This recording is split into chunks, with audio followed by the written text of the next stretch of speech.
Hey guys, what's up? Continuing that last video and something I've talked about before about what characters need to be in Dragon Ball Fighters, Fighter Z, Fighters, whatever. And if you like the videos, like, sub, silly, comment, share, support the channel if you want. I appreciate it. Thanks. Okay, so a comment that I got, many comments, and many comments I see is, oh, well, you could have this character, you could have this character, you could have this character. And I've said this many times before. There's a difference when I do these videos, and it's probably why I'm able to actually accurately predict all these games, etc. is when I talk about game theory and everything like that, I take the nerd of me out of the equation in the conversation as much as I can.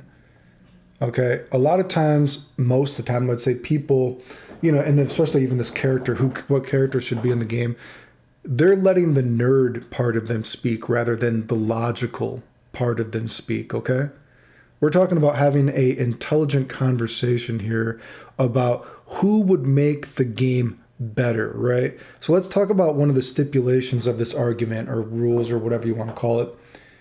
I think there's a pretty, generally agreed upon consensus or whatever that this game, that characters are too simple in this game. The characters are not super complicated. The characters could be more complicated. I don't think I've ever seen anyone offhand ever seen that characters are too complicated in this game. Do you know what I mean? I think it's a pretty generally well agreed upon opinion, fact even, that the characters in this game could be more complicated. You could add a little bit to these characters, right? Correct? Can we agree on that?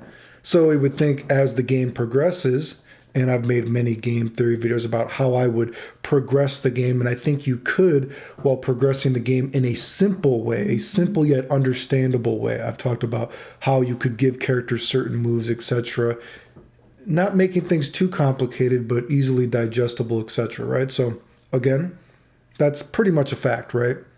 We would hope as the game progresses, characters, maybe get a new move here or there, something like that, right? So now, when I see people talking about, oh, I think this character should be in it, this character should be in it. Well, I mean, so let's say the Majin Vegeta thing. Oh, well, Majin Vegeta could have this move, he could have this move, blah, blah, blah, blah, blah. And I'm thinking, well, okay, so then what move are you going to give? What are Vegeta's new moves? This Vegeta's new moves going to be?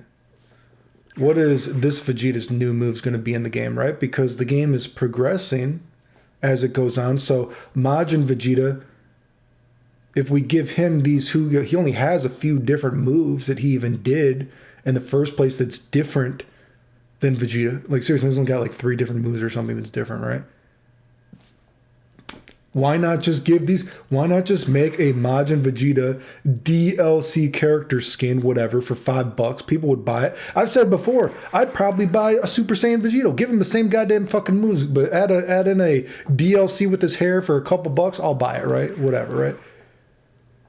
Why not just give? And I've said before how you could put in the final explosion. It's a fucking genius idea. I actually think it's one of the best ideas I've ever had actually for a video game. How I would put the final explosion in a game. But okay, so give this Vegeta, give him a final explosion as one of his new moves. Maybe give him that ring thing, whatever, right?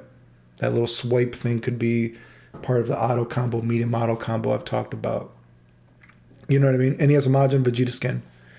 Maybe give this blue Vegeta, maybe he has the one move where I don't remember what the fuck the move is called, but the Busaga Vegeta has a move that's called that, right? There you go. Why do you need Majin Vegeta? No, I'm serious. Given the stipulation and pretty much factual nature that we've been talking about, that as the game progresses, that we would hope that these other old characters start getting better. Well, if you make Majin Vegeta, who only has a few different moves in the first place, what are you going to give these other Vegetas? I'm serious. You're just going to make moves up for him? Like, oh, we should have Taipan. What moves are you? He has no moves. Literally. He's just a jobber. He gives a sword. You know what I mean? It's like, this is why I talk about having, and like some people, well, why do you talk about Dr. Gero, whatever his name is? It's like you like these characters. No, I don't like these characters. That's why I talk about that. When I'm talking about characters I would put in the game, I'm taking the nerd part of me out because I don't give a fuck about these characters. But I think you can look at the characters and easily see, wow, You could put these characters in the game to add a new spin on the game. Do you know what I mean? That's what I'm saying. The whole reason, like I said, I think that I can actually predict all these games and I'm always able to tell how these games are going to work and look at a game is because I'm trying to take the nerd of me out of the equation and look at what's there that you can do something with. Not making something up. You see, oh, we could put imperfect Cell. You know what I mean? He could have, different moves from different characters because Cell has different moves from different characters. You know what I mean? Blah, blah, blah. He could suck you up, whatever, blah, blah, blah. And it's like, okay, but then what new moves are you going to give Cell? Why couldn't you just give this Cell some moves from other characters? And I've said before and how it would change Cell. An easy way that I could think that you could put in a gimmick of Cell doing different moves from other characters, I would change his perfect attack, right? So he has the light, medium, hard, perfect attack, right? I would also give him a perfect attack. You know how he does like a different attack at the end of it, the third hit of the attack? I would say every time you do the perfect attack, you can change the last hit for EX bar. You press hard while you're doing it. And the last hit of the perfect attack, guess what? Maybe instead of doing the roundhouse or instead of doing the bear hug, depending on if you press down and hard or forward and hard or just hard, guess what? Maybe after the perfect attack, he does a special beam cannon.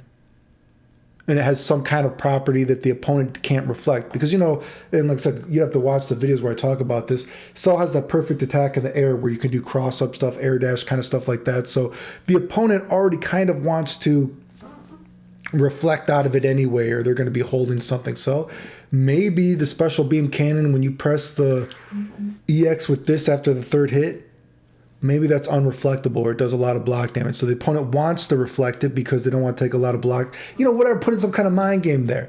Maybe he has a fucking solar flare. Forward and hard, he does a solar flare. Maybe just up and hard after, he does a different attack from some different character. You know what I mean? Wow. There, you added something else with Cell where he does kind of a gimmick. You don't need a imperfect Cell. What moves are you going to give him? Oh, you're going to give him a few different moves. Well, what are you going to give this Cell? Did you get what I'm getting at? You're just going to put in more characters that are, oh, hey, here's my new character that has 3 moves. So he's like basically every other character. Or sometimes you see these other people like, oh, well, this character, imagine all the things he could have this move, this move, this move, this move, this move, blah, blah, blah, blah. And it's like, wow, this character, you're making up so many different moves for them that are basically kind of like bullshit. You know what I mean? Really, really stretching here. So what are you giving all these other old characters? Did you get what I'm getting at? These aren't intelligent conversations. These are just like the nerd of people trying, oh, you got to give this character this, blah, blah, blah, blah. What about the old characters? We've already established that we would hope as the game progresses that some of these characters become a little bit more complicated. We've agreed that these characters are too simple as is. So why would you add a character that just has, oh, look at this character. We added a whole brand new character that has 3 different moves. So he's like every other character, but even more basic maybe. Or you got the random nerd who is just spouting bullshit, giving the character so many different moves. It's like, what? This character doesn't even sound realistic in this game. Do you get what I'm getting at? There's a difference between having an intelligent conversation and just a nerdgasm kind of conversation that is not logical in the context of the game. Right? So, yeah.